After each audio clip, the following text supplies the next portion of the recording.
In topic 4.3, we're going to focus on soil composition and also the properties of soil that we can measure. So we're going to start by talking about what we call soil texture. So all soil is made up of three different particles. It can be made up of clay, silt, and sand. And the percent of each of those particles that are present in a given soil determine its texture. Okay? So the percent of sand in the soil, silt, and clay determine its texture. And they also determine many of the properties of the soil.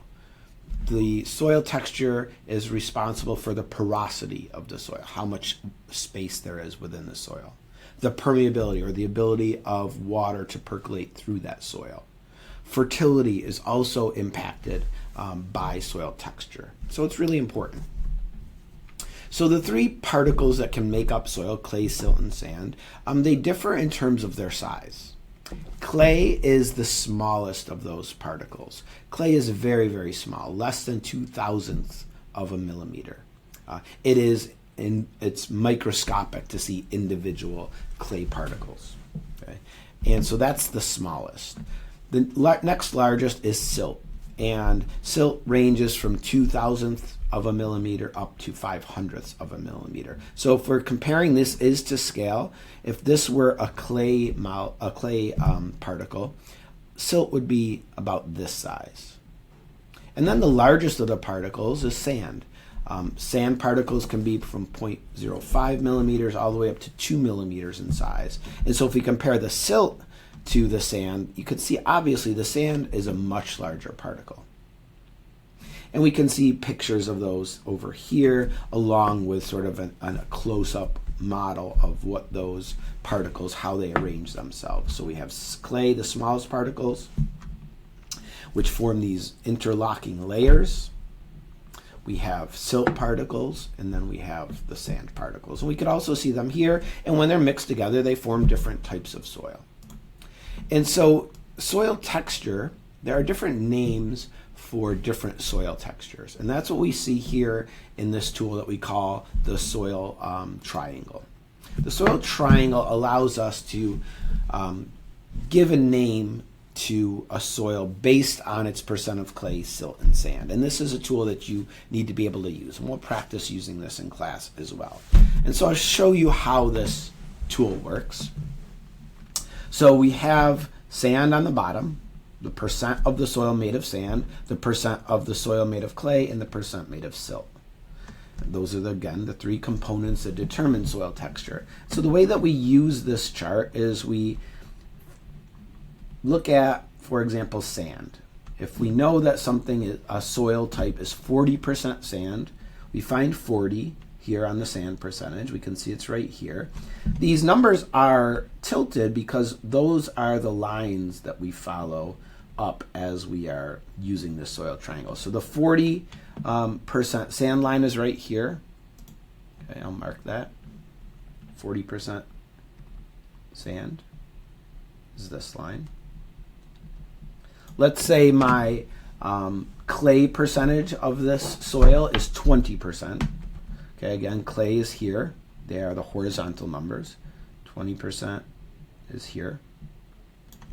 And so if I know that the sand is 40% and I know that the clay is 20%, that's 60% total. Well, the other 40% must be silt, but we could still find it. So where I find the intersection of 40% silt, 20% clay, and 40% sand is right here. The name for this type of soil, it's called the loam. And you could see here the other names of different types of soil. And we can see as you change the percent of each of those components, that determines different textures. Let me give you an example and you can try to determine this. Let's say we have a soil that is 10% sand, 30% silt, and 60% sand. So 10% clay is right here. Follow it over here. 40%, I don't know if this is what I said, but 10% clay, 40% silt, the intersection is right here. I guess that's not what I said. So 10%, 40%, that's right here actually. and that would give us a sandy loam as the name of the soil. That is 10% clay, okay, 60% loam, and 40%, so, or 30%, sorry. So that's how you use this soil triangle. The soil texture is also important in determining the water holding capacity of a given type of soil. And so what this means is water holding capacity is how much water can the soil hold. And it's really important because when plants grow in soil, they require the soil for water. They absorb water through the soil, through the roots. And depending on the texture of the soil, some soils, it's more difficult for plants to get the water out. Other soil types, the water drains through the soil very quickly, so texture is important here. So if we think about a couple of factors, permeability. This is how quickly water drains through the soil. And so if we have a sandy soil and we put sand in a container and we put water on top, water will drain through that column of sand pretty quickly because it's quite permeable. Silts in between. Clay is almost impermeable to water because of the tiny size of these molecules and the way they arrange themselves. Clay is nearly impermeable to water, so water will sit on top of clay for a very long period of time. In fact, we'll learn about this later on in our course. Landfills use clay as a liner, and other times when humans are trying to contain something, clay is often used because it's almost impermeable to water, that it doesn't allow for the leaching of materials from one layer to another. Porosity is another factor that's important because porosity is how much space is within the soil that can hold on, that can be occupied by water. And so sand is the most porous. There's lots of large open spaces, but water can drain very quickly through a very porous sandy soil. And so the mix of sand, silt, and clay sort of balances these different factors. It is important to water retention. It's also important to nutrient retention. Here we can see the water holding capacity of different soils. You can see in this chart the type of soil that can hold the most, that has the greatest capacity to hold water, is this silty loam. We can see that coarse sand is very low because of its high permeability. It doesn't hold on to much water. Okay? And we can see the other different types of soil textures here indicated.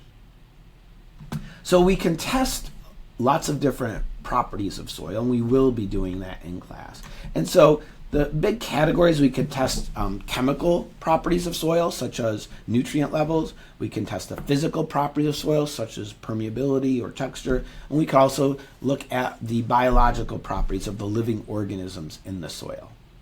And by doing soil testing, for thinking in terms of human use, this is important because it allows us to grow crops, for example, in a way that can maximize yield and also allow us to irrigate and fertilize appropriately given the characteristics of the soil. Different types of soil are going to require different levels of irrigation and different levels of fertilization in order to grow a variety of crops.